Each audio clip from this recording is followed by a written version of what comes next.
to overcome the habit of people pleasing.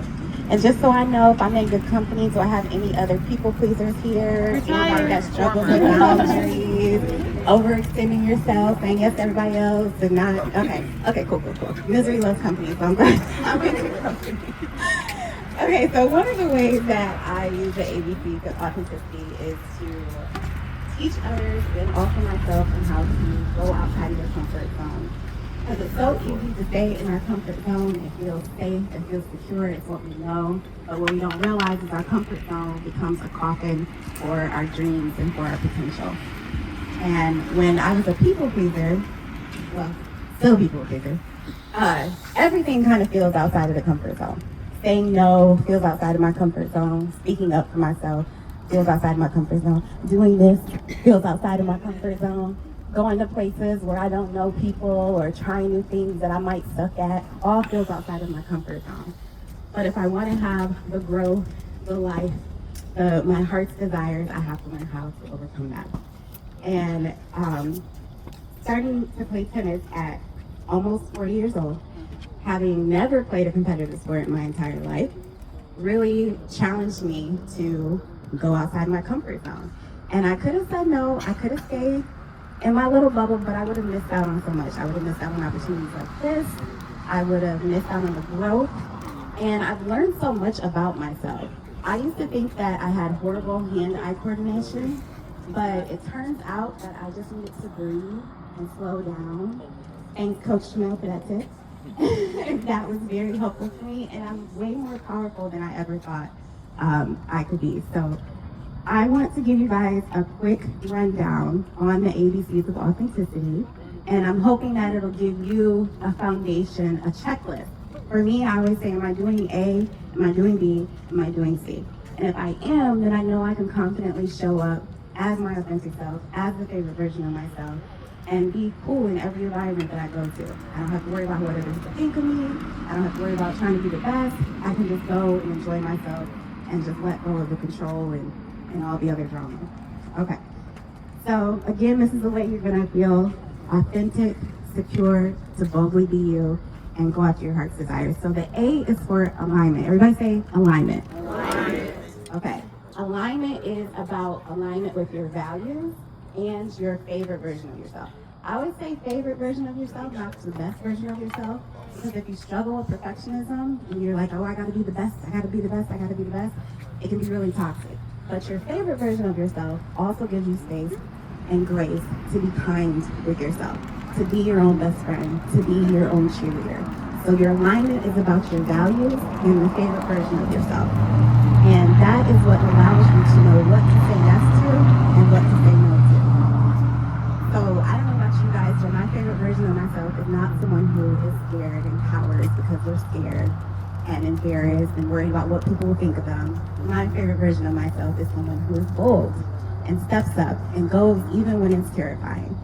And that is exactly what being in alignment means. I make decisions based on my values and my favorite version of myself. And when I do this, I use self-talk to build myself up and to have faith that if I'm operating in integrity, and if people don't like me, if I don't do the best that I could do, that's okay, because I showed up as my favorite version, I did my best, and that's all that matters. B is for boundaries. Everybody say boundaries. Boundaries. Okay, when we talk boundaries, we always talk about boundaries with others, right? You guys hear a lot about boundaries with others. A boundary that I find people really ignore is the boundary that you are supposed to have with yourself. Boundaries with yourself are the standards and how you hold yourself accountable. And so one of those boundaries is the emotional boundary.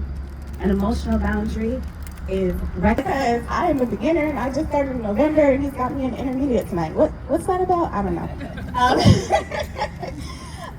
And so when he first put me in advanced beginners, I was really nervous because I was like, I don't want to hold everybody back.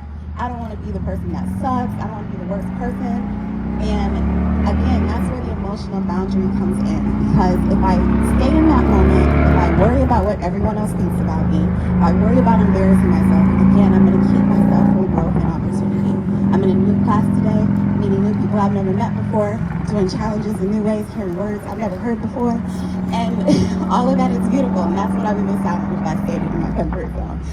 And It is definitely true that I am still learning. You can definitely tell the difference between me and the other girls. But what really is important is that my worst fear didn't even come true. No one has ever given me grief. No one has ever said you suck. And if they did, is that really a reflection of me or is that a reflection of them? Because who comes to class and try to tell somebody else what's up? Right? So again, people's opinions of me are none of my business, and I should not try to save face and hold myself back because I'm worried about what someone's going to say about me. I've been talking about you, you haven't even been listening. The C is for conflict management. Everybody say conflict management. Conflict management. Okay. Is anyone else in here a conflict avoider by nature? Hates conflict? Okay, cool. Those are my people, y'all my people. Okay, so as a people pleaser, I was so conflict avoidant. I used to get so scared. That's exactly why I wouldn't speak up for myself, because I again didn't want to make people mad. But what I realized is the biggest principle of conflict is to not take things personally.